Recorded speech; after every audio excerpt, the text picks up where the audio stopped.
Monsieur Atangana, pour vous, qu'est-ce que cette déclaration, qu'est-ce qu'elle signifie, qu'est-ce qu'elle cache, quel est le message? D'abord, ça correspond à ce que j'avais dit une fois ici. Mm. Et le militaire n'est là que pour protéger l'économique.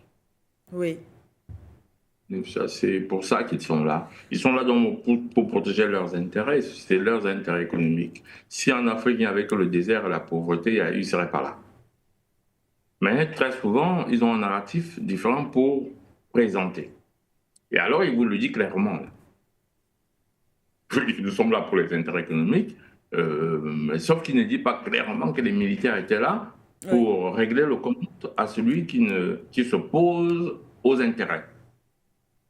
C'est la raison pour laquelle il faut des bases militaires. Je l'avais expliqué sur ce plateau pour ceux qui nous suivent depuis longtemps. Ces bases militaires ont une première propriété. Il doit avoir une puissance de feu supérieure à la puissance de feu locale. oui.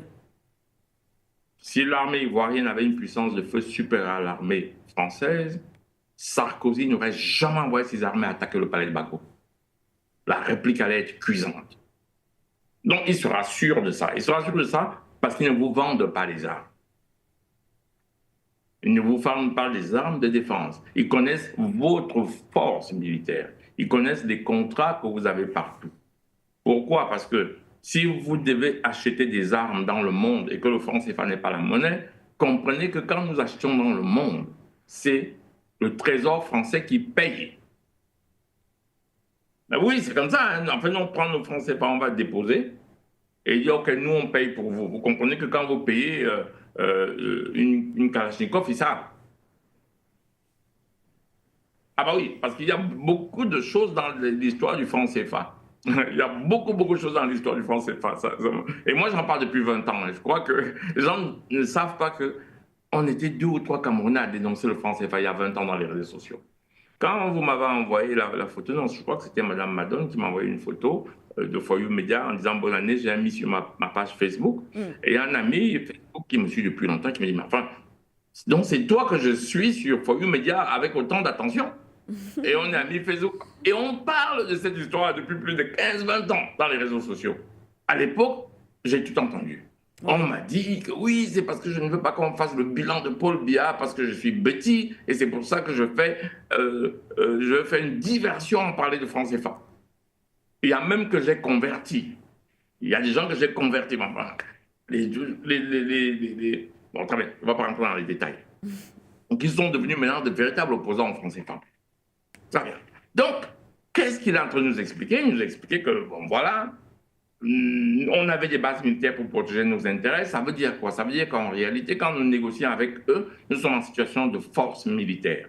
oui, Et si on n'est pas d'accord, ils nous prennent ce qu'ils sont venus prendre par la violence. C'est le rôle des bases militaires. Vous n'avez pas expliqué pourquoi une base militaire française est au Tchad, au Gabon. Il n'y a aucun autre rôle là que de protéger les intérêts français. Vous avez au Niger, par exemple, on ne veut pas vous le dire. Ça, c'est ce qu'on appelle le narratif. Toute l'industrie nucléaire française qui dépendait du Niger. Mais on vous explique quand même encore que c'est rien. C'est des pays pauvres. Aujourd'hui, que les gens disent, ben non, on ne vous donne plus nos matières premières parce qu'on va se développer. C'est la violence, ce sont les arbitrages internationaux, c'est les blabla. Vous avez dit qu'ils sont pauvres. Alors pourquoi vous voulez arbitrer? C'est quoi votre truc? Et même s'il fallait négocier, ce n'est pas le machin qu'ils font là qu'ils devraient faire. Comme M. Haïti l'a dit, ce machin appartient à la France.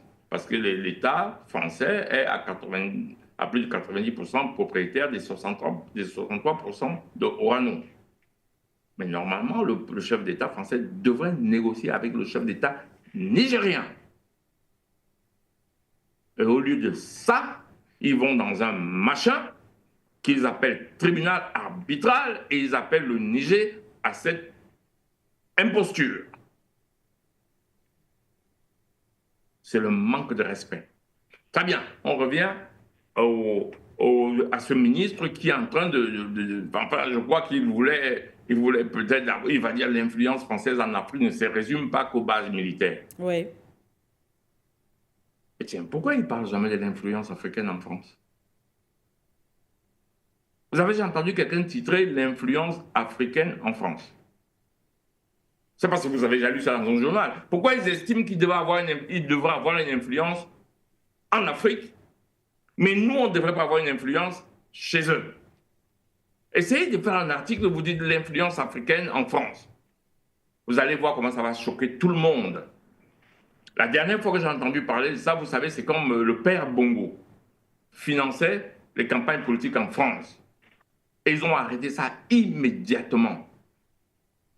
Ils ont décidé que la politique française ne peut plus être financée comme ça. Parce qu'à ce moment, tôt ou tard, les Africains vont prendre le contrôle de la politique française. Parce que M. Bongo finançait les politiciens. Dès qu'il arrivait en France, tous les hommes politiques, en fait, tous ceux qui avaient des ambitions, allaient se mettre à genoux devant lui dans son palais, à l'hôtel où il était, dans la suite présidentielle de l'hôtel qu'il occupait. Parce que c'est lui qui donnait les mallettes d'argent pour transformer ça. Évidemment, c'est beaucoup plus facile, c'est du franc CFA, mais bon, quand ce franc CFA vient comme ça, il le transforme vite au trésor français en devise pour financer les campagnes électorales. Beaucoup de gens ont connu cette affaire-là, à part ceux qui sont de la dernière averse. Voilà. Et ils ont arrêté le financement de campagnes électorales de cette façon-là. Et tous les partis ont des comptes. Les partis en France peuvent être financés par des banques, des banques privées ou des prêts d'argent, mais on contrôle le financement d'un parti politique. Et c'est ça qu'on doit aussi faire au Cameroun. On ne peut pas continuer à laisser des organisations non gouvernementales, des partis politiques être financés par on ne sait pas qui. Ça ne se fait pas. C'est interdit en France. Quand vous êtes un parti politique, vous avez vos comptes sont présentés à l'État pour contrôler votre financement. Et en l'occurrence, on se souvient des problèmes que Mme Le Pen a eus parce qu'elle avait prêté de l'argent à une banque russe. Voilà, je dis ça pour illustrer mon propos. Donc, c'est ça qu'on appelle une influence. Pourquoi eux peuvent se permettre d'avoir des influences chez nous et nous, on n'a pas d'influence chez eux? Vous avez là l'expression de cette arrogance, de ce sentiment de supériorité dont ils ne se rendent même plus compte pour justifier, il va dire l'influence, mais ce n'est pas seulement les bases militaires. Ils ne se rendent pas compte qu'il n'a pas besoin de parler comme ça. Il n'a pas besoin de parler d'influence. C'est irrévérencieux. C'est un peu comme M. Macron, lui qui va expliquer que non, les bases militaires. Vous vous souvenez quand on a parlé du retrait au Tchad, ici, je vous avais dit, arrêtez-vous sur un mot nouveau. Oui. C'était sur ce plateau. Et ce mot était rétrocession. Et je me suis tué.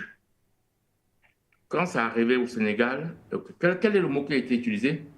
Le même mot, rétrocession. Et qu'est-ce que M. Macron a dit? Nous avons pris le parti de vous donner, on vous l'a laissé communiquer. Je vous ai dit, arrêtez-vous sur ce mot pour comprendre ce qu'il se passe en dessous. Je me souviens, c'était sur ce plateau.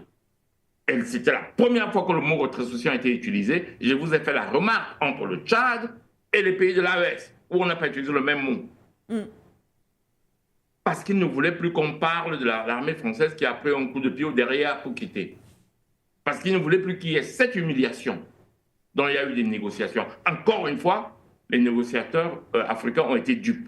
Et ils se sont rendus compte que maintenant, non seulement ils ont négocié en dessous, parce que les Français anticipaient le fait de partir avec la honte, et c'est à eux qu'on fait honte maintenant en leur disant que nous avons bien voulu qu'ils prennent les devants et qu'ils annoncent. Et ils sont obligés de ressortir pour dire. Tout était dans les mots utilisés. Tout était dans les mots utilisés. Et alors là, on trouve aujourd'hui le ministre qui veut dire « Ah bah oui, d'accord, ça va », parce que toute la classe politique française dit « Oh, quelle calamité dans la diplomatie ». Je vous ai dit, M. Gave, qui est un grand financier, il ne va pas beaucoup dans les médias mainstream. Il disait « Mais enfin, on avait l'uranium gratuitement au Niger, c'est ça qui soutenait toute notre industrie, parce qu'il faut savoir qu'ils vendent aussi les centrales. Ils vendent des centrales nucléaires clés en main avec le combustible. Si vous vendez la centrale nucléaire et que vous n'avez pas de combustible, ça ne sert à rien. Ouais, si vous venez me vendre une centrale nucléaire et qu'il n'y a pas d'uranium dessus, ça ne sert à rien. Donc, c'est tout un pan de leur économie qui s'effondre. Retenez ça. C'est tout un pan de leur économie qui s'effondre. Ce n'est pas seulement pour mettre le combustible dans leur centrale. C'est de ça qu'il s'agit en réalité. C'est la raison pour laquelle vous voyez tous ces soubresauts, négociations, et ils vont essayer de revenir par la violence. Ils vont essayer de revenir par les coups d'État. On devrait déjà être habitué et s'y préparer. Et comme j'ai entendu quelqu'un conseiller, et sur ce plateau, j'avais dit, le Tchad doit rejoindre l'AES. Ouais. Tous les pays doivent avoir une interface avec l'AES. De façon à ce que... Et toutes les bases militaires doivent sortir de l'Afrique. Et sinon, vous allez voir vous avez vu ce qui se passe au Tchad. On ne sait pas très bien, tentative de coup d'État, faite par qui, comment, voilà. Mais on voit quand même que le nouveau président tchadien s'affirmant, il y a lieu de penser quand même qu'il y a eu une tentative malheureuse de coup d'État, comme c'est arrivé, je ne sais plus dans quel autre pays, qui a échoué. Voilà. Donc, c'est globalement ce que le ministre de la Défense a voulu. Enfin, il a encore fait une maladresse en pensant bien faire. Il dit, bah oui, d'accord, notre influence ne se résume pas à ça. Ça veut dire que nous continuons à avoir de l'influence. Et il dit l'influence est maintenant économique. Ben non. Pour que le ministre, les Français, en tout cas la classe politique, comprennent qu'ils doivent changer de la nature des rapports. Ce doit être des rapports d'égal à égal. Ce doit être des négociations. Un truc de la taille d'Orano ne va pas avoir un petit tribunal d'arbitrage, je ne sais plus quoi là. Là, c'est Macron qui négocie d'égal à égal avec ce qu'il a malheureusement appelé et maladroitement la junte militaire. Et il essaie de voir comment on peut en arriver dans un rapport gagnant-gagnant. Ne plus venir là en disant « j'ai de l'influence chez vous ». Ouais. C'est maladroit. Mais on s'est tellement habitué à ce genre de discours qu'on ne s'en rend même plus compte. Je sors par là, s'il vous plaît. Merci à vous.